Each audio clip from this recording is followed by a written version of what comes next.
Graça e paz de Jesus Cristo. Hoje estamos aqui para a nossa quarta aula da Escola Bíblica de Jovens. E o tema desta quarta aula é: diga não ao ritmo de vida deste mundo. Glória a Deus. Nós tivemos nas duas aulas passadas falando sobre o perigo da preguiça e o perigo do ativismo. E hoje nós vamos falar sobre o ritmo de vida que nós temos que levar para termos uma qualidade de vida que só alcançamos quando temos um relacionamento com Deus e envolvemos todas as áreas da nossa vida neste relacionamento. Lembre-se da aula passada. O texto que nós vamos meditar, ele está em Gênesis, capítulo 33, versículo 14. Que nos fala qual é o ritmo que nós temos que andar na presença de Deus. Preste atenção. E eu irei como guia, pouco a pouco, conforme o passo do gado que está diante da minha face, e conforme o passo dos meninos. Ou seja, aqui nós temos um texto que nos fala que nós temos que andar de acordo com o passo do gado, do rebanho, no passo das ovelhas, porque nós somos ovelhas do rebanho do bom pastor, Jesus Cristo. Então nós temos que andar no passo do gado, no passo dos meninos. Temos que andar com paciência, com mansidão, tendo a evidência do fruto do Espírito nas nossas vidas. Do contrário, se eu ficar parado com a preguiça, ou se eu querer fazer tudo ao mesmo tempo, rápido, para agora, com o ativismo, eu vou contrair doenças emocionais, físicas e espirituais. Nós vimos isso também na aula passada. Então nós temos que entender o que é uma vida que vale a pena. Vale a pena eu viver uma vida parada, sem adquirir conhecimento, sem trabalhar, sem me empenhar para fazer a vontade de Deus, ou uma vida onde eu estou dando mais ênfase para o ativismo? Lembra? Nós dividimos a nossa linha do tempo, Cronos, em 24 horas.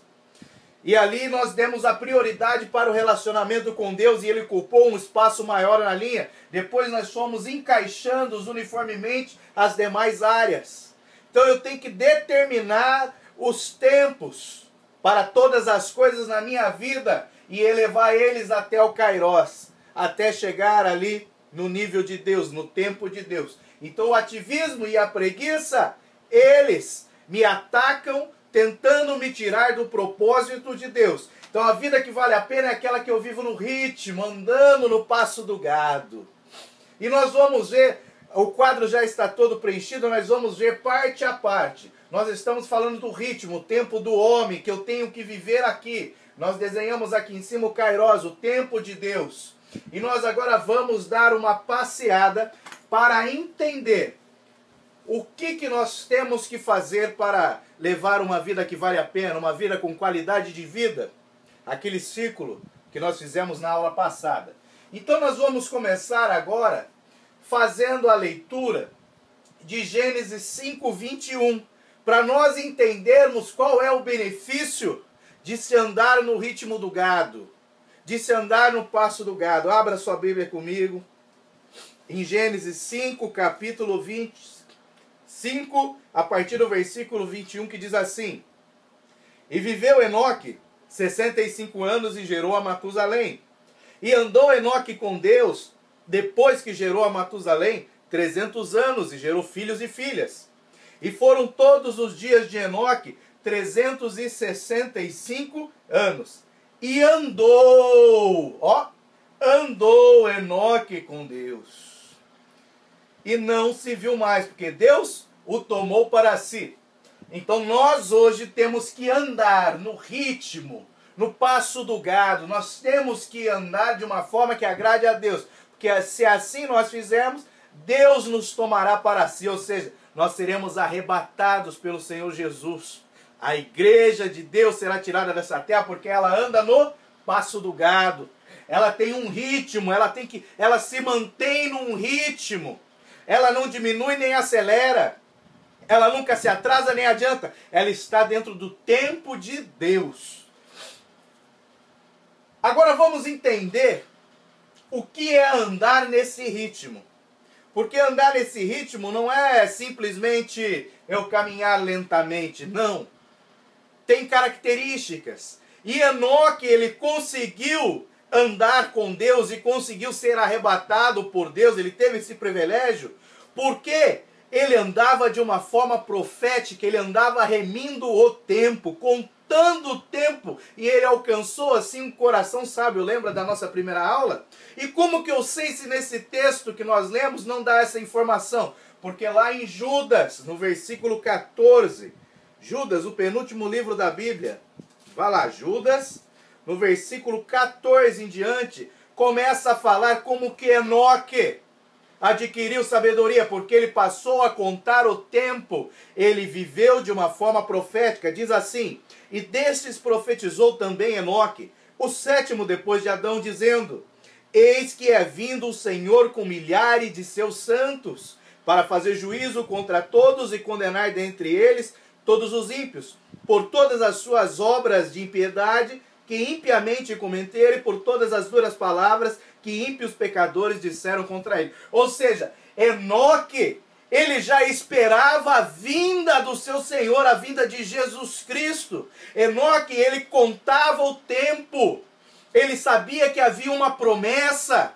que aqueles que fossem fiel, que andassem no passo do gado, que andassem no Espírito, que andassem de uma forma que agradasse a Deus, tinham a certeza que o seu Senhor viria lhe buscar. E para aqueles que aqui ficarem, iriam receber o juízo. E Enoque lá na frente, ele já tinha esse senso profético, que nós vamos entender um pouquinho mais lá na frente. Agora vamos abrir a nossa Bíblia em Eclesiastes, capítulo 3, para nós entendermos uma coisa muito importante, que nos ajudará a viver a vida, uma vida que vale a pena, uma vida com qualidade, uma vida com relacionamento forte com Deus. Preste atenção, Eclesiastes 3, a partir do primeiro versículo, que é o tema do nosso trimestre. Tudo tem o seu tempo determinado, e há tempo para todo propósito debaixo do céu. Há tempo de nascer e... preste atenção. E tempo de morrer. Tempo de plantar e tempo de arrancar o que se plantou. Tempo de matar e tempo de curar. Tempo de derribar e tempo de edificar. Tempo de chorar e tempo de rir. Tempo de plantear e tempo de saltar. Tempo de espalhar pedras e tempo de ajuntar pedras. Tempo de abraçar e tempo de afastar-se de abraçar. Tempo de buscar e tempo de perder. Tempo de guardar e tempo de deitar fora. Tempo de rasgar e tempo de coser. Tempo de estar calado e tempo de falar. Tempo de amar e tempo de aborrecer. Tempo de guerra e tempo de paz. Se você pôde perceber nessa leitura, eu dei uma ênfase maior à letra E. Por que isso? Porque a letra E aqui, ela está sendo usada como uma conjunção aditiva. A conjunção aditiva, ela dá uma ênfase grande para aquilo que vem antes e para aquilo que vem depois na frase, na expressão.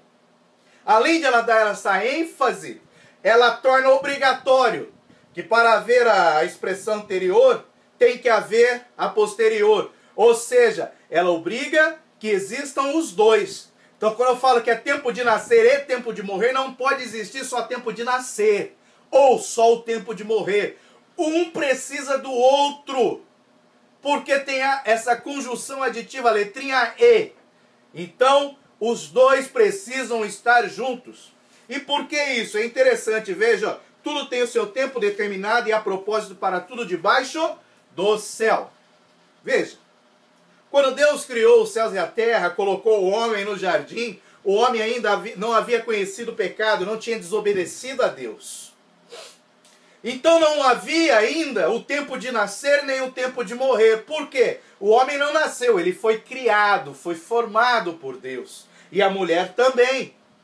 Não havia o tempo de morrer porque não existia a morte, porque o pecado ainda não tinha entrado no mundo. Mas quando o homem peca, ele passa a ter uma natureza pecaminosa e o pecado entra no mundo. E é interessante que nós só temos o registro de um filho nascendo depois que o homem pecou. Então, porque o homem foi expulso do paraíso. Aí começou-se a contar o tempo do homem na terra, o tempo que nós chamamos de Cronos, o tempo que conta para a morte. Aí começou a ter o tempo de nascer, o tempo de morrer, o tempo de chorar e o tempo de sorrir. Quando o homem peca e por causa do pecado começa a haver contrastes, ou seja, nascimento e morte, choro, sorriso, plantar e arrancar o que se plantou, preguiça e equilíbrio, ativismo e equilíbrio. Então, por causa do pecado existe contrastes, existem extremos. A preguiça é um extremo, o ativismo é o outro, e é o contrário dela. Então existem extremos. O nascimento é um extremo, a morte é outro extremo. O choro é um extremo, o sorrir é outro extremo. Então existem extremos. E quando nós vivemos nas extremidades, quando nós vivemos debaixo do poder dos extremos, nós estamos nos afastando da vontade soberana de Deus. Nós estamos saindo do centro da vontade de Deus. Então nós precisamos saber que existem extremos e eles vêm para nos prejudicar, para nos afetar. E se eles conseguirem entrar na nossa vida, nós vamos ficar enfermos, física, espiritual e emocionalmente. Então é necessário ter um equilíbrio. É necessário ter um equilíbrio. Olha que coisa maravilhosa. Então eu desenhei aqui uma balança para nós. Por quê? Porque tem que ter o equilíbrio. Mas não adianta eu colocar aqui nesta balança pesos e medidas desiguais. Porque eu não vou conseguir ter um padrão para medir. Então eu não posso pegar aqui, botar a preguiça de um lado e o ativismo de outro. Não, porque a preguiça é uma coisa, o ativismo é outra. São medidas diferentes. Não podem ser comparados. Para que eu possa fazer uma comparação e pesar, é necessário que haja medidas iguais. Todo estudante de matemática e física sabe que, para que eu possa fazer uma conta, uma equação, eu tenho que transformar as unidades. Eu não posso fazer um cálculo, um com centímetros e outro em quilômetros. Eu tenho que transformar ou tudo para centímetro, ou tudo para quilômetro, e assim sucessivamente com as demais unidades de medida. Então eu tenho que ter, então eu desenhei uma balança, porque nós precisamos ter equilíbrio. E o que equilíbrio nós só alcançamos quando temos pesos e medidas iguais dos dois lados da balança. Então, para que nós possamos ter esse equilíbrio, eu coloquei de um lado da balança o texto que nós começamos a aula passada, Isaías 30:15. Vamos ler esse texto? Isaías 30:15. Que diz assim: porque assim diz o Senhor Jeová, o Santo de Israel, em vos converterdes e repousardes. Ó, repouso. Estaria a vossa salvação no sossego. Preste atenção, hein? No sossego e na confiança estaria a vossa força, mas não a quisestes. Ou seja, eu preciso ter o repouso e o sossego de um lado da balança, para eu ter equilíbrio. Aí você vai lá para Isaías 40, a partir do versículo 28, que diz assim: não sabes? Não ouvistes o que o eterno Deus, o Senhor, o Criador dos confins da terra, nem se cansa, olha o que ele está falando aqui, ó. Não se cansa e nem se fatiga. Ele não se cansa e nem se fatiga. Não há esquadrinhação do seu entendimento. Ele dá vigor ao cansado e multiplica as forças do que não tem nenhum vigor. Agora preste atenção no que Isaías fala. Os jovens se cansarão e se fatigarão. Os jovens certamente cairão. Os jovens que se cansam e se fatigam, eles vão cair. Eles vão começar a ficar enfermos espirituais até cair, até morrer espiritualmente. Por quê? Porque ou ele está dando ênfase a um extremo chamado preguiça, ou ele está dando ênfase a um extremo chamado ativismo. Ele não está vivendo no equilíbrio, porque viver o equilíbrio é Gálatas 5:22, é ter o fruto do Espírito na sua vida: amor, mansidão, paz, longanimidade, benignidade, fé, temperança, domínio próprio. É preciso ter essas qualidades. Se você não vive em equilíbrio, você está caminhando para um dos dois extremos, ou para a preguiça ou para o ativismo, e isso te leva à morte. Aí qualquer coisa que você fizer, como um preguiçoso, isso te cansa, isso te fatiga, e quando você está vivendo no ativismo, você faz muito, isso te cansa, isso te fatiga. Aí o que acontece? Você cai. Mas Isaías continua no versículo 31. Mas os que esperam... Pare aí. O que é esperar? Vamos dar um pulo rápido lá em Hebreus 11. Ele diz assim: ora, a fé é o firme fundamento das coisas que se esperam e a prova das coisas que não se veem. Então, o que é? Vamos lá. Mas os que esperam, que tem um firme fundamento nas coisas que não se vê, né? Não esperam nas coisas dessa vida carnais, mas esperam nas celestiais, nas coisas eternas, nas coisas de Deus. Ou seja, a fé. Mas os que têm fé, que esperam no Senhor, renovarão as suas forças. Olha aí, jovem, como que você precisa fazer agora para renovar as suas forças. Você pode até ser forte se você tiver equilíbrio e a palavra de Deus, aí você vencerá o maligno. Mas se você viver no extremismo, você não tem força, você vai estar cansado, fatigado, você vai estar ali na posição de caído.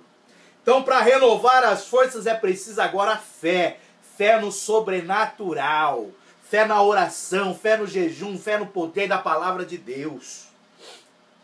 Que assim renovarão as suas forças e subirão como águias. Vou escrever aqui, ó. Águia. Subirão como águias. Correrão e não se cansarão. Caminharão e não se fatigarão. Olha que interessante. Ele fala de subir como uma águia, né? Vou botar aqui, ó. Subir ou voar, né? Subir. Aí ele fala que correrão, olha o correr aqui, ó. E depois caminharão ou andarão. Parece que ele está fazendo algo de retrocesso, porque ele fala primeiro de subir, de voar, como uma águia, rápido. Depois ele fala de correr. Depois ele fala de caminhar. Parece que está diminuindo, mas não é isso.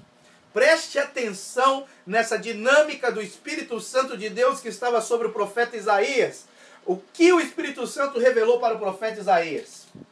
Quando eu tenho o equilíbrio, eu saio do Cronos, olha que interessante, como uma águia, e entro aqui no Kairós, porque eu subo. A águia, ela tem um ritmo de voo, um ritmo muito rápido de voo, ela é muito veloz. A águia tem um ritmo. Essa velocidade alta faz que ela se distingua das outras aves. Então ela vai mais alto. Olha que coisa maravilhosa. Lembra da aula passada que nós temos que encaixar as nossas áreas da nossa vida ali na linha do tempo, do Cronos de 24 horas, e elevá-los até o Kairós? Eu só consigo entrar no Kairós se eu subir como uma águia. Porque só a águia que tem acesso a mais altas alturas. Olha que redundância, a mais altas alturas. Mas é isso mesmo, o trono de Deus, aonde Deus está, Ele está nas mais altas alturas. Por isso que Ele é o Deus Altíssimo. Então, como uma águia, eu subo e entro no Kairós. Quando eu entro no Kairós, automaticamente eu começo a correr. Mas esse correr não é um correr físico. Esse correr é aquele que nós lemos aqui em Judas 14. Ué? O que uma coisa tem a ver com outra? Vou te explicar. Eu subo como águia e entro no tempo de Deus. Automaticamente eu começo a correr e vivo Judas 14. Enoque, ele foi arrebatado por Deus. Ele andou. Ó, Enoque, ele não voou, ele não correu. Ele andou com Deus, diz a palavra, e Deus o tirou. Então como que Enoque pode ter corrido? Enoque, ele alcançou o tempo de Deus. Porque eu só ando com Deus, que é em espírito, se eu andar em espírito. Porque Deus procura os verdadeiros adoradores que o adorem em espírito. Então Enoque, ele vivia em espírito, ele entrou na presença de Deus, ele voou como uma águia e ele passou a correr. O correr não é um correr físico, o correr é o senso de urgência, que lá em Judas 14 ele fala, eis que o Senhor está vindo. Ele não falou que o Senhor viria. Ele diz que o Senhor está vindo. Então Enoque viveu nessa terra com um senso de urgência, sabendo que o seu Senhor estava vindo, que a qualquer momento ele podia ser tirado dessa terra como ele foi. Ele foi arrebatado por Deus, porque ele tinha um senso de urgência. Isso é o correr que Isaías fala. O correr é o senso de urgência. Então primeiro eu subo como uma águia, entro no templo de Deus. Depois eu passo a viver com um senso de urgência, correndo, para que eu possa aqui nessa terra, sim, andar de acordo com a vontade de Deus. Então não é um retrocesso que nós vemos de subir, correr e andar, não. É a forma que nós temos para andar, da forma que agrade a Deus. Então primeiro eu subo e entro no tempo de Deus. Passo a ter um tempo de urgência, porque eu só falo que Jesus Cristo é Senhor através do Espírito Santo na minha vida. Eu só vivo esperando a volta de Jesus, porque ele diz, eis que cedo venho, certamente venho, sem demora venho, presto venho, eis que estou à porta. Eu só vivo com esse senso de urgência da volta de Jesus, do arrebatamento da igreja, se eu entrar no tempo de Deus. Sem isso eu não vivo. Tem muitas pessoas na igreja hoje que não estão vivendo como se Jesus fosse voltar agora, porque eles não estão subindo, não estão entrando no Kairos, no tempo de Deus. Então quando eu subo, entro no tempo de Deus, eu passo a viver com um senso de urgência, correr. E assim eu ando de forma agradável na presença de Deus aqui na terra, porque eu passo a andar em espírito. Gálatas 5,16. Vamos ler o Gálatas 5,16? Vamos lá. Digo, porém, andai em espírito, e não cumprireis a concupiscência da carne. Ó, Paulo já está falando aqui de dois extremos, hein? Ele está falando aqui, ó, de dois extremos, não, de dois opostos. Ele está falando aqui de andar no espírito e de andar na carne. Quem anda na carne não pode andar em espírito. Andar no espírito é um equilíbrio. Andar na carne está aqui, ó, nos extremos, preguiça e ativismo. Quem é preguiçoso ou é ativista, está andando na carne. Agora, quem tem o equilíbrio, sobe como uma águia, entra no tempo de Deus, tem o senso de urgência e passa a andar aqui na terra de uma forma que agrade a Deus. E esses que andam aqui na terra, desta forma que agrade a Deus, vamos ler o que está escrito na primeira epístola de João, capítulo 1, versículo 7. Diz assim, mas se andarmos na luz, ó, aonde está a luz? Lembra lá em Gênesis? E disse Deus, haja luz e houve luz? Aonde está a luz? Jesus Cristo subiu ao céu e está sentado à direita de Deus Pai, o Todo-Poderoso. E ele disse, eu sou a luz do mundo. Onde está a luz? A luz está junto com o Pai na eternidade. Então ele diz, se eu andar na luz, se eu subir como uma águia, se eu andar na luz, como ele na luz está, Jesus Cristo, aí sim, eu venho aqui andar na terra com senso de urgência e passo a ter comunhão com meus irmãos. Aí o sangue de Jesus Cristo nos purifica de todo pecado. 1 João 2,6. Ele fala assim, aquele que diz que está nele, que está em Jesus, também deve andar como ele andou. Olha o exemplo. Nós temos que andar como Cristo andou nessa terra. Cristo disse assim, eu não tenho lugar aonde repousar a minha cabeça, porque ele veio para fazer a obra do Pai. E nós fomos chamados para a salvação de nossas almas, para aqui na terra fazer a obra do Pai. Nós somos peregrinos neste mundo. Para você ver como isso é importante, vamos para João capítulo 4. Jesus chegou até o poço de Jacó, que estava ali na cidade de Samaria, e os seus discípulos foram comprar comida. Preste atenção. E lá no finalzinho, quer ver? A partir do versículo 31, João 4,31, diz assim, E entretanto os seus discípulos lhe rogaram, dizendo: Rabi, ou mestre, come. Porém ele lhes diz: uma comida tenho para comer que vós não conheceis. Opa! Eles foram comprar comida para Jesus e Jesus diz que tem uma comida para comer que ele não conhecia. Ou seja, Jesus não falou que comeu, ele falou que tinha uma comida para comer. Olha que coisa maravilhosa é a palavra de Deus. Então os discípulos diziam uns aos outros: trouxe-lhe porventura alguém de comer? Jesus disse-lhes: a minha comida é fazer a vontade daquele que me enviou e realizar a sua obra. Então viver na presença de Deus aqui nessa terra é andar em espírito, não andando na carne, fugindo dos extremos, preguiça, ativismo, fugindo dos extremos, tendo equilíbrio, para que eu possa subir, entrar no tempo de Deus como uma águia, ter o senso de urgência e andar em espírito aqui na terra. Andar como? Andar como Jesus andou, andar na luz como Ele está na luz. Olha que maravilhoso. Se você voltar um pouquinho lá em Eclesiastes, no capítulo 3 novamente, lembra que nós enfatizamos o E? Eu vou enfatizar mais um E, que diz assim no versículo 17. Eu disse no meu coração: Deus julgará o justo e o ímpio, porque há um tempo para todo intento e para toda obra. Lembra quando Jesus Cristo foi crucificado na cruz do Calvário? Eu desenhei um montezinho aqui com uma caveira. Coloquei 3 cruzes. A Bíblia nos diz que Jesus foi crucificado no meio, entre 2 ladrões. Porém, um desses ladrões escarneceu de Jesus, fala: desce daí, livra nós, livra você dessa morte, dessa cruz. O outro, além de o repreender, diz: eu sou pecador, eu mereço a morte de cruz. Mas este justo não fez nada. E ainda por cima ele fala, inspirado por Espírito Santo, assim, ó: Senhor. Lembra que eu falei? Ninguém diz que Jesus é Senhor se não for pelo Espírito. Aquele homem na cruz diz: Senhor. Falou assim, inspirado pelo Espírito Santo: lembra de mim quando entrares no teu reino. Ou seja, ele se arrependeu, reconheceu a sua condição de pecador, confessou o seu pecado diante de Jesus, reconheceu que Jesus Cristo é Deus, que é Rei, que é Senhor, e ainda clamou pela sua salvação. O que Jesus disse para ele? Ainda hoje estarás comigo no paraíso. Ou seja, olha o equilíbrio entre o ímpio e o justo. Lembra que eu falei da letrinha E? A ênfase que eu dei? Então, Jesus aqui está entre o ímpio e o justo.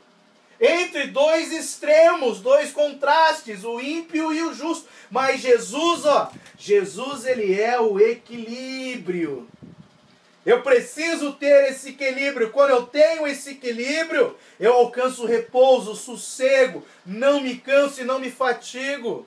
Aí eu consigo subir como águia, entrar no tempo de Deus. Eu passo a correr tendo a urgência da importância e iminente volta de Jesus. Aí eu estou pronto para andar no Espírito. Como? Como Jesus andou, fazendo a obra aqui na terra como Ele fez. Não parando, não descansando, não aceitando convites. Quando Ele enviava os seus discípulos, Ele dizia: não pare na rua e não fique saudando as pessoas. Vai, faça a obra, tenha foco. É com o foco que nós vamos alcançar os resultados para o qual nós temos propostos aqui. Outra coisa muito importante que nós temos como um ponto na nossa revista é o conceito de riqueza. O que é a verdadeira riqueza? Ó, eu fiz um símbolozinho de cifrão aqui. O que é verdadeiramente riqueza para nós? Nós sabemos que a Bíblia diz que nós não podemos ajuntar tesouros aqui na terra, onde a traça e a ferrugem corrói, mas nós temos que ajuntar tesouro nos céus. Então, o que realmente é riqueza para nós? Já de pronto, não é nada que este mundo possa oferecer. Dinheiro, carro, casa, nada que este mundo possa oferecer é a verdadeira riqueza. O apóstolo João nos diz que se nós amamos o mundo, o Pai não está em nós. Nós não podemos amar as coisas desta vida, deste mundo, para que possamos ser verdadeiramente filhos de Deus. Então, o que realmente é a riqueza? O que realmente tem valor e importa para nós? é aquilo que realmente tem valor e importa para Jesus Cristo. Vamos lá para Efésios capítulo 5, versículo 32, que diz assim, preste atenção, hein, ó. Grande, ó, a verdadeira riqueza. Grande é esse mistério. Por que mistério? Porque o mundo não entende. Grande é este mistério. Digo, porém, o quê? A respeito de Cristo e a igreja. Cristo e a igreja. O que é a igreja? A palavra de Deus nos diz que Jesus é o cabeça e a igreja é o corpo. Então aqui, ó, a cabeça é Jesus. E a igreja é o corpo. Então, eu não sou igreja, você não é igreja. Paulo nos ensina lá em 1 Coríntios capítulo 12. Nós somos membros do corpo de Cristo, que é a igreja. Cristo é o cabeça, eu e você somos membros. Nós não somos a igreja, porque a igreja ela é formada por dois elementos. Ela é formada pelo cabeça, que é Jesus, e pelo seu corpo, que é a igreja. Então Jesus é o cabeça e nós somos membros que juntos em comunhão formamos o corpo de Cristo. Então nós somos o corpo e Jesus é o cabeça. Então, nós somos membros de uma igreja. Aí o escritor aos Hebreus fala assim, não deixeis vossas congregações como é costume de muitos. Ou seja, eu não posso deixar de ter a comunhão com a minha igreja, onde está o meu pastor, que é a minha autoridade espiritual e que vai dar conta da minha alma. Eu não posso deixar, porque se eu deixar de estar ali na igreja em comunhão, eu deixo de ser parte do corpo de Cristo. Então grande é esse mistério. Esse mistério é tão grande que Jesus Cristo entregou a sua vida. Ele morreu, pagou com preço de sangue, do seu próprio sangue, para comprar a igreja. Então ele entregou sua vida como uma prova de amor para ter a sua esposa amada, a igreja. E isso é um mistério, porque o mundo não entende. Então o que realmente importa para nós aqui na terra, que somos salvos, lavados, remidos, comprados pelo poderoso e precioso sangue de Jesus Cristo, o que é a verdadeira riqueza? É a igreja. Jesus Cristo está lá à direita de Deus Pai intercedendo pela sua igreja. Ele está olhando e cuidando da igreja, a igreja é dele. Ele disse, sobre esta pedra ou esta rocha, eu edificarei a minha igreja. Aquela pedra, rocha que ele falava não era Pedro, era ele mesmo. Porque no grego há uma diferença entre Petros, e entre rocha, Petros. Há diferença. Mas do jeito que nos foi traduzido, parece que é a mesma coisa e dá a entender que é sobre Pedro. Mas não, é sobre a rocha. E a rocha é Jesus Cristo. Então, o que realmente importa nessa terra? Igreja. Se você não está numa igreja, corra para a igreja. Fala, pastor, eu preciso estar em comunhão, eu preciso ceiar. Eu preciso ceiar, eu preciso estar em comunhão. Se você não é batizado, se arrependa de seus pecados, procure o pastor, procure a igreja. Peça, eu quero descer as águas, eu preciso estar em comunhão com a igreja para eu ter a minha salvação. Porque se andares na luz como na luz ele está, tens comunhão um com os outros na igreja. Os membros, corpo de Cristo, preste muita atenção. Então, o que realmente é de grande valor para as nossas vidas, que nós temos que valorizar todo custo, é a igreja. E quando eu dou esse valor para a igreja, olha que coisa linda que se transforma ainda lá em Efésios capítulo 3, versículo 14 e 15. Olha o que Paulo diz. Por causa disso, desse mistério, desse amor maravilhoso de Cristo para com a igreja, me ponho de joelhos perante o Pai de nosso Senhor Jesus Cristo, do qual toda a família nos céus, lá que vive no Kairos, os anjos, os seres celestiais, e toda a família na terra, que é a igreja, onde nós somos membros do corpo de Cristo, formando a igreja aqui na terra, ou seja, do qual toda a família nos céus e na terra toma o nome, para que, segundo as riquezas da sua glória, vos conceda que sejais corroboradores, vivendo na igreja, com poder pelo seu Espírito no homem interior. Então, nós temos uma família nos céus e uma família na terra. Família nos céus, seres celestiais. Família na terra é a igreja. E eu preciso estar vivendo em comunhão com a minha família no céu, com a minha família na terra. Porque se andares na luz, como na luz ele está, comunhão com a família no céu. Temos comunhão um com os outros, comunhão com a família na terra, a igreja. Preste atenção, hein? E agora nós vimos que de grande valor é esse mistério que é a igreja, onde Cristo é a cabeça e nós somos o corpo. Aí eu desenhei nós aqui embaixo, ó. Olha que desenho bonito, um corpo. Aí eu fiz aqui um corpo inteiro e aqui eu dei uma ênfase à cabeça, ó. Fiz um cabeção, como se desse um zoom aqui na imagem. 3D, ultradimensional. Então vamos lá. Agora vamos focar nesse corpo, nessa pessoa, eu e você, e vamos ler 1 Timóteo capítulo 4, versículo 16. 1 Timóteo capítulo 4, versículo 16. Tem cuidado de ti mesmo e da doutrina. Opa! Persevera nessas coisas, porque é difícil. Persevera nessas coisas, porque fazendo isto, te salvarás. Oh, meu Deus! Tanto a ti mesmo como aos que te ouvem. Primeiro, tem alguém ouvindo você falar do amor de Jesus Cristo? Tem alguém ouvindo você ensinar o que você aprende na escola dominical? Porque ele fala, cuida de ti mesmo. Quando ele fala de ti mesmo, ele está falando deste corpo. E este corpo ele é formado por 3 elementos. Ó, vou desenhar. 1 bolinha, 2 bolinhas, 3 bolinhas. A primeira bolinha aqui, ó, chama corpo.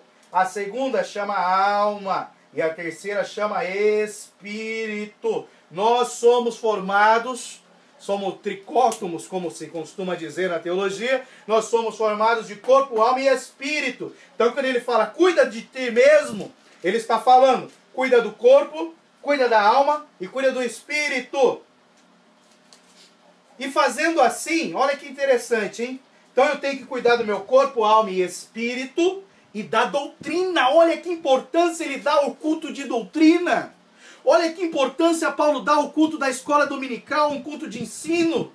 E muitos não gostam de ir, não vão. Olha a importância, é bíblico. Para eu cuidar do meu corpo, da minha alma e do meu espírito, eu tenho que perseverar na doutrina. Eu tenho que cuidar da doutrina de Deus na minha vida. Você sabe quais são os... Antes eram os 14, agora são 16 itens da confissão de fé das Assembleias de Deus no Brasil? Se você souber, parabéns, porque você está cuidando da doutrina, está cuidando do seu corpo, da alma e do espírito. Agora, se você não souber, procure saber, ó. Só uma dica. No jornalzinho Mensageiro da Paz, todo mês sai lá uma notinha, creio que é na segunda página, na contracapa, vem lá com os itens da nossa confissão de fé. Leia. Por quê? Fazendo isso te salvará. Então você tem que cuidar do corpo, alma e espírito. Perseverar na doutrina para ter a salvação. Tanto a ti mesmo como aos que te ouvem. Então eu preciso pregar, eu preciso falar daquilo que eu estou aprendendo, daquilo que eu estou vivendo, do que Deus está fazendo na minha vida. Eu tenho que falar, porque se eu falar, existe uma promessa, eles vão alcançar a salvação. Se eu falar para os meus familiares que não são salvos, eles alcançarão a salvação, porque Deus é fiel para conosco. Aleluia. 1 Timóteo 4,8. Porque o exercício corporal, isso dói ouvir, hein? Porque o exercício corporal para pouco aproveita, mas a piedade para tudo é proveitosa, tendo a promessa da vida presente e a de que há de vir. Ele está falando que eu pegar esse bonequinho, esse corpo e ficar lá na academia, malhando, jogando bola, fazendo exercício, isso tem pouco proveito. Quanto mais você faz, menos proveito tem. Ele não está falando para você deixar de fazer. Lembra? No versículo anterior, cuida do corpo, da alma e do espírito. Eu tenho que cuidar do corpo, eu tenho que ter saúde. Eu tenho que ter tempo na minha linha do tempo, no meu cronos, nas minhas 24 horas, para eu cuidar de mim, da minha saúde física. Amém. Só que ele está falando que isso não tem proveito, porque eu estou cuidando de uma coisa terrena, da matéria física, do meu corpo. Sendo que isso atrás, o ferrugem corrói. As doenças corroem, meu corpo vai voltar para o pó. Mas o mais importante é o cuidar das coisas celestiais, é juntar tesouro no céu. Como que faz para juntar tesouro no céu? A piedade para tudo é proveitosa, tendo a promessa da vida presente e da que há de vir. Ou seja, quando eu me dedico a fazer a obra de Deus, assim como Jesus fez, andando como ele andou nessa terra, quando eu me dedico a fazer a obra de Deus, ele está me fazendo aqui uma promessa que nessa vida eu vou ter algo proveitoso. E ainda mais a vida que há por vir, a vida eterna. Então eu tenho que me dedicar à piedade. O que é piedade? É amar ao próximo, é cuidar do próximo, é amar o meu irmão lá da igreja, é amar os meus familiares, é amar aquele que eu não conheço, levando a palavra de Deus para ele, praticando a piedade. Isso é ser piedoso, é levar a salvação, é levar o que há de melhor para aqueles que não estão na presença do Senhor. Olha o Salmo de número 41, o que ele nos ensina. Preste atenção. Salmo de número 41. Bem-aventurado, versículo 1. Bem-aventurado é aquele que atende ao pobre. Ó, pratica a piedade. O Senhor o livrará no dia mau. Presta atenção numa coisa. O exercício físico tem pouco proveito. Mas você tem que fazer para cuidar do seu corpo. O que ele está querendo dizer? A piedade é muito mais importante. Então vamos fazer assim. Convidei uma pessoa para ir comigo numa visita, fazendo evangelismo. E essa pessoa recebeu um convite para ir numa festa de aniversário. Ela deixou de ir comigo no evangelismo e foi para a festa de aniversário. Automaticamente o que ela estava fazendo? Dizendo sim para o convite da festa de aniversário e dizendo não para o meu convite. Só que o meu convite era uma obra de piedade. Eu estava indo até um necessitado falar de Jesus Cristo.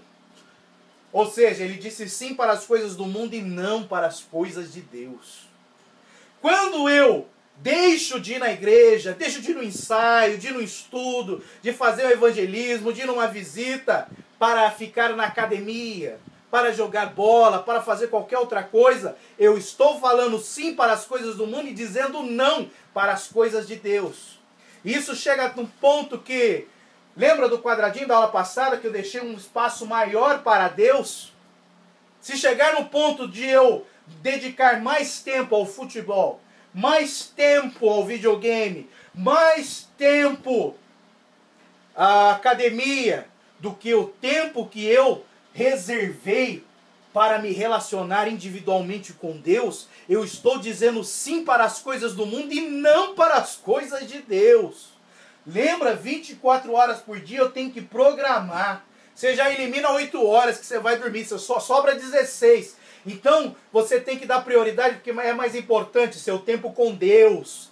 E as outras coisas que são menos importantes, são secundárias, você distribui o tempo. Nunca deixe de ficar mais tempo com Deus e dedicar tempo para outras coisas. Deus é mais importante. Então distribua bem o seu tempo dentro do Cronos, para que você consiga elevar todas as áreas da sua vida no Kairos. Coisa maravilhosa é isso. Então nós temos que cuidar do corpo, da alma, do espírito, praticando a piedade, fazendo a boa obra. Noé andou com Deus. Gênesis 6:9 diz a palavra de Deus. Noé andou com Deus. O que Noé fazia? Praticava a piedade. Ele fez uma arca para salvar a si, a sua família, os animais e todos aqueles que crescem na sua pregação. Noé fez a obra exaustivamente por cerca de 100 anos. Ele fez a obra sem se cansar, sem reclamar e pregando ainda a palavra de Deus. Então eu tenho que fazer a obra. Cuidar do corpo, da alma e do espírito é andar como Jesus andou, fazendo a obra de Deus. Jesus, quando diz aos discípulos lá em João 4, no texto que nós lemos, que ele tem ainda uma comida a comer, ele está falando que nem só de pão viverá o homem. Ele está falando que a comida, a bebida e o vestimento, que são as 3 coisas essenciais para a vida do homem, que sem isso o homem não pode viver nessa terra. Ele está falando, existe algo que é mais importante, que é fazer a obra de Deus. Fazer a obra de Deus é mais importante que comer, que beber, do que se vestir. Fazer a obra de Deus é o que tem de mais importante nas nossas vidas.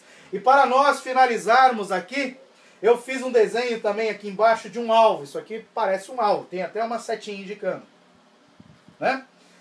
E eu quero que você entenda uma coisa. Nós temos aqui uma trajetória, um trajeto, um caminho para percorrer. Que quando nós subimos como águia, entramos no tempo de Deus, nós passamos a viver com sentido de urgência muito forte da volta de Cristo. Então nós andamos em espíritos. E quando nós andamos, nós temos uma trajetória. Nossa trajetória, o nosso alvo é o céu. Prossigo para o alvo pelo prêmio da soberana vocação de Deus em Cristo Jesus. O meu alvo é chegar no céu. Então eu tenho um trajeto, eu tenho um caminho a percorrer e o meu alvo final, o meu objetivo, a minha meta é chegar no céu. Porém, enquanto eu estiver neste caminho, eu vou sofrer ataques de coisas que são extremas, preguiça, ativismo, todo tipo de pecado, principalmente aquilo que o diabo tenta colocar nas nossas mentes. Olha, lembra que eu peguei esse rosto e dei um zoom nele aqui com a minha câmera Ultra Mega 3D? Então eu dei aqui um zoom. E vamos ler Filipenses 4:8 para nós entendermos o que é o alvo. Filipenses capítulo 4, versículo 8. Diz assim: quanto ao mais, irmãos, tudo que é verdadeiro, tudo que é honesto, tudo que é justo, tudo que é puro, tudo que é amável, tudo que é de boa fama, se há alguma virtude, se há algum louvor, nisso pensai. O que ele está dizendo para nós? Que nós temos que pensar nas coisas que são de cima, nas coisas que são de Deus. Eu só posso pensar em coisas boas. Mas eu tenho uma natureza pecaminosa dentro de mim, e essa natureza pecaminosa me leva a ter pensamentos impuros, mas eu tenho que repreender. O apóstolo Paulo fala assim, que nós temos que levar cativo o nosso pensamento até Cristo. Cristo está onde? Lá no Kairos, Ele é a luz, Ele está com Deus. Então eu tenho que levar o meu pensamento cativo até Deus, até chegar lá na eternidade. Quando eu levo o meu pensamento, obrigando os meus pensamentos, eu passo a pensar em coisas boas. Eu dedico a minha mente à palavra de Deus. A palavra de Deus está, por isso que é importante memorizar versículos. Então eu levo os meus pensamentos cativos aqui, ó, cativos até Cristo. Eu penso só nas coisas de cima, nas coisas boas. Lembra, no meio do caminho eu recebo ataques de extremos, de pensamentos maus, que querem impedir de eu chegar até o meu alvo. Eles querem tirar o meu equilíbrio. Tirando o meu equilíbrio, eu não consigo alcançar o meu alvo. E muitas vezes esses ataques são muito fortes e nos machucam. E às vezes desanimamos, mas a palavra de Deus é: não temas, creia somente, prossiga para o alvo, pelo prêmio da soberana vocação de Deus em Cristo Jesus, que é chegar no céu. Aleluia. Então vamos ler Hebreus 10:36 para nós encerrarmos aqui. Hebreus capítulo 10, versículo 36, que diz assim: porque necessitais, olha um aqui do fruto do Espírito, hein? Necessitais de paciência, para que depois de haverdes feito a vontade, opa! Presta atenção, hein? Necessitais de paciência para que depois de haverdes feito a vontade de Deus, possai alcançar a promessa. Tem gente que fala assim: eu tenho promessa de Deus, eu não morro sem que a promessa se cumpra. Toma cuidado, hein? Porque Deus fez uma promessa de tirar o povo do Egito e mais de 656 mil homens morreram no deserto sem terem a promessa cumprida em sua vida. Sabe por quê? Porque eles não fizeram a vontade de Deus, eles foram rebeldes, desobedeceram, viveram no pecado, viveram no extremo, não tinham equilíbrio, nem paciência para deixar Deus entrar com a provisão, porque Deus, Ele pede que nós sejamos fiéis no pouco. Tudo aquilo que Deus pede para nós fazer é fácil. O difícil fica com Ele, o impossível fica com Ele. Nós temos que fazer o pouco, que é fácil. Aquilo que Deus tem para nós é fácil. Ser fiel no pouco. Aleluia. E se você for em Hebreus 11, no versículo 13, olha que interessante, hein? Todos estes morreram na fé. Se você ler os versículos anteriores, você vai ver Abraão, Isaac, Jacó, é assim. Todos estes morreram na fé, sem terem recebido as promessas. Opa! Quem tem promessa não morre? Abraão morreu. Moisés morreu sem entrar na terra. Ele viu de longe, ele não entrou, ele tinha promessa de entrar. de conduzir o povo, esse era o chamado, conduzir o povo para entrar na terra, para tomar posse na terra. Eles morreram sem ter a promessa cumprida. Mas preste atenção nisso. Mas vendo-as de longe, ou seja, eles viam com os olhos da fé, vendo-as de longe e crendo nelas, olha a confiança, olha a fé entrando em ação aqui, e abraçando-as. Olha o que eles fizeram. Confessaram que eram estrangeiros e peregrinos na terra, ou seja, eles pregaram com palavras e com sua vida, com sua atitude, andando em espírito, no ritmo do gado, no passo do gado. Eles pregaram que eles não eram desta vida. Eles não faziam parte desta terra, deste mundo. Eles estavam aqui só de passagem, porque eles eram cidadãos celestiais. E assim, nós fechamos a nossa aula, enfatizando que durante esta caminhada, num ritmo que nós temos que estabelecer, que é o ritmo do gado, quando eu subo, entro no templo de Deus, passo a viver com sentido de urgência da volta de Jesus, então eu ando em espírito aqui na terra, que é no passo do gado, no passo do rebanho, porque Jesus Cristo é o bom pastor. Eu vou receber ataques que vão tentar me impedir de chegar no alvo. E isso pode ser que me desanime, porque o mundo nos leva a viver por resultados. Nós vimos isso na última aula. O mundo quer que nós vivemos, que nós busquemos, que nós alcancemos resultados. Mas quando o resultado é indesejável, né, nós temos a tendência de ficarmos magoados, desanimados. Então nós não temos que nos preocupar com os resultados indesejáveis. Por quê? Porque Jesus disse, no mundo tereis aflições. No mundo tereis ataques. No mundo tereis aflições, tereis ataques, tribulações, provas, lutas. No mundo tereis aflições. Mas tem de bom ânimo, porque Jesus Cristo venceu o mundo. Aleluia. E para nossa próxima aula, eu deixei um texto aqui, ó. Abacuque, capítulo 3, versículo 17. Leia. Abacuque, capítulo 3, versículo 17. E faça um comentário no nosso vídeo, lá no nosso canal do YouTube. Faça um comentário neste vídeo sobre o que Abacuque diz lá no capítulo 3, versículo 17. O que isso tem a ver com viver no ritmo de Deus. O que tem a ver em nós vivermos essa vida andando em espírito. O que tem a ver viver essa vida de uma forma plena, com qualidade de vida, tendo um relacionamento com Deus. O que esses ataques que querem nos tirar do alvo, as dificuldades que se levantam, que podem querer nos tirar, fazer andar com ativismo ou parar com a preguiça, esses ataques, essas dificuldades, essas provas, é disso que Abacuque fala. O que Abacuque diz aqui que tem relação com isso que nós estudamos? Responda, comente, compartilhe, pois mais e mais pessoas precisam ter o conhecimento da poderosa palavra de Deus. Que Deus vos abençoe em nome de Jesus Cristo.